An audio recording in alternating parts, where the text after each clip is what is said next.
Hi, my name is Miguel. Welcome to my YouTube channel. One of the things that Ramsipile has successfully done when it comes to the Senzo case and the shenanigans that are embroidered in that case, he has dismantled what seemed to be a picture that was supposedly taken in 2014. And now we hear from the witness, Makimbi, that no, actually, 2014, the entire year, in fact, from August 2013 up until 2016, I was in prison. There is no way that picture would be written. It was taken, we'll have a metadata that says it was taken in 2014. Never, because I was in prison.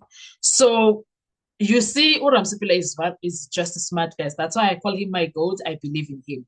Ramsipile exposes major problems with the state photo evidence. Metadata doesn't match the reality. Ladies and gentlemen, welcome back. Noni M podcast here, and I am just bringing the news as they are. So today, let's look at the proceedings in the Senzo Meyiwa murder trial. Produced another exclusive moment as the defense, through advocate Ramsipile, zeroed on one of the state's most important pieces of digital evidence. Photographs extracted from a cell phone of accused number 3, who was arrested in February 2015, and those are the pictures that come from there. Now, photographs extracted from that cell phone shows a lot of pictures that state has relied on a lot. What appeared to be an ordinary cross-examination, in fact, it was a re-exam, quickly turned into a serious challenge to the credibility of the state's reliance on metadata. Let's break down exactly what happened in court on Monday.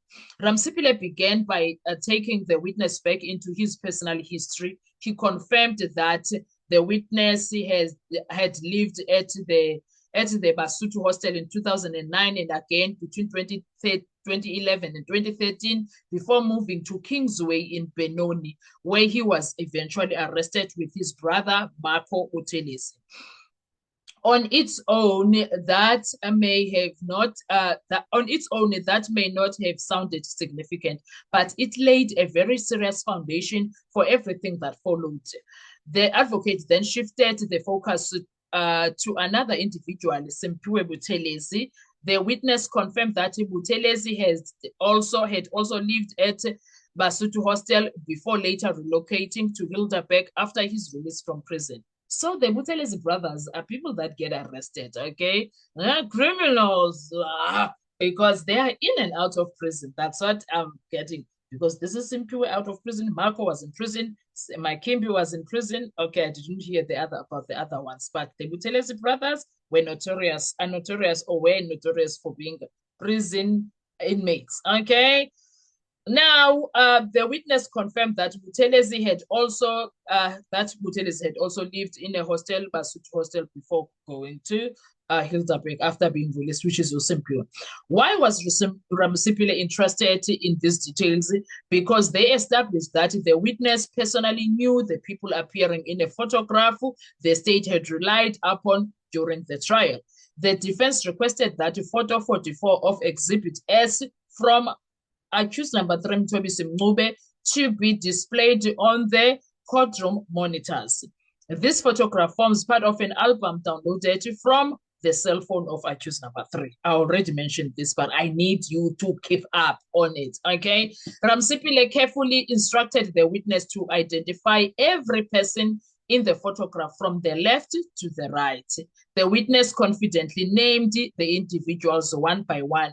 Then the question narrowed to one specific person wearing a blue shirt and a cap. The witness identified him as Siyanda Buthelezi.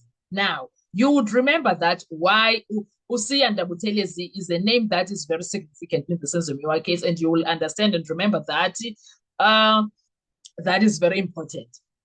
At first glance, that might seem like an ordinary identification exercise. It wasn't.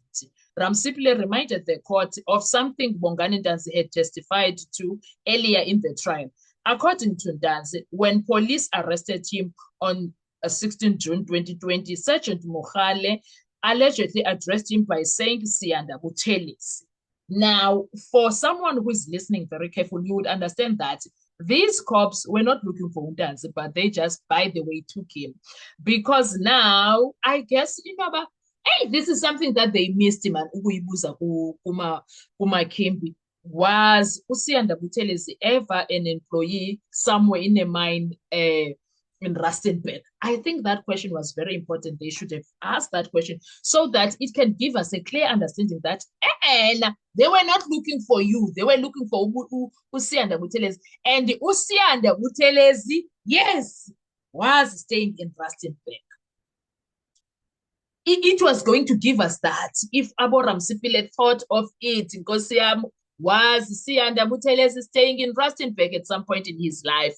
That is a missed opportunity right there, my goodness. See, I just clocked it now, okay? Now, according to Undanzi, when the police arrested him, yes, they arrested him and called him Usiyanda. That immediately raises an important question. Was Undanzi mistakenly identified? Did investigators confuse different people? It looks like it. Or were they operating on incorrect information from the beginning? It looks like it's wrong. They were looking for Buthelezi. Why am I saying they were looking for Buthelezi? Because the initial accused number one so-called confessions, they were talking about the Buthelezi brothers.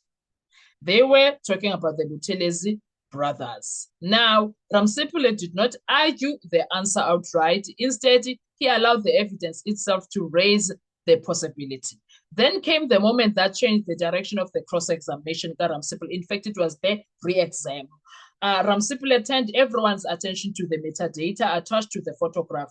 The date displayed on the screen read 30 September 2014. And guess what? Makimbi and Marco were in prison. So there is no way that picture was taken in 2014. And also, guess what? Accused number 3 was also in jail, September 2014. When did he came out? 16, I think he came out 16 September 2014. He came out sometime in September. Also, I'm not sure about the date, but he came out in September. Anywho, without hesitation, okay, simple enough, right? Except the witness completely rejected it. Without hesitation, he told the court that the photograph was not taken in 2014. According to him, it was taken in 2013 while everyone pictured was living together at Kingsway. He even went further and said, he explained that he had already been incarcerated during September 2014. The entire year of 2014, he was in prison. From August 2013 to August 2016, if I'm not mistaken, but up until sometime in 2016. So 2014, he was not outside. In other words, according to his evidence, it could have been physically impossible for him to be standing in that photograph on the date reflected by the metadata. That is where now Ramsipule delivered what may have been the most significant point of the afternoon. He reminded the court that throughout this trial, the state has repeatedly argued that the metadata attached to the photographs accurately reflects the date those photographs were taken. But if this witness is correct, then the metadata cannot be accepted automatically. It means there may be situations where the metadata reflects something other than the actual date the picture was captured. That distinction matters. Metadata can sometimes reflect the date a file was copied, transferred, downloaded, restored from backup, or modified, rather than the original capture date. Date on how the image was stored and processed. Ramsipule wasn't asking the court to throw away every piece of digital evidence. His point was much more strategic. If one photograph contains a date that the witness says is impossible, then the court should be cautious before treating metadata alone as conclusive proof. That creates reasonable room from questioning how other digital exhibits should be evaluated. This exchange also demonstrated a broader defense strategy that has become increasingly visible throughout the trial. Rather than simply denying the state's evidence, the defense is testing its reliability piece by piece, whether it is the cell phone records, witness statements, confessions, or now digital photographs, the approach has been consistent. Can the evidence withstand close scrutiny? Can every detail be independently verified, or are there gaps that require the court to proceed with caution? Ultimately, it will be up to Judge Ratamu Hwahleng to decide how much weight to attach to this testimony. The judge will have to consider whether the witness recollection is accurate, whether there is an explanation for the metadata discrepancy, and whether the discrepancy affects the reliability of the state-brother digital evidence. One thing is certain, though, Advocate Ramsipile ensured that what looked like an ordinary photograph became one of the day's most closely examined exhibit. And if the defense succeeds in convincing the court that metadata alone cannot be treated as unquestionable proof, today's re-examination could have implicated far beyond beyond a single photograph. What do you think when it comes to Ramsipile and what he did when it comes to what was presented to uMakhimbi by uSibanda? Did Advocate Ramsipile expose a genuine weakness in the state's reliance on digital evidence, or is there a technical explanation that will ultimately support the prosecution's case?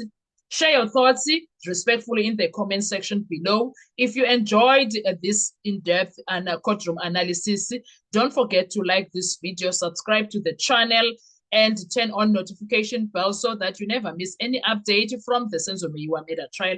I'll see you on our next video. Bye-bye.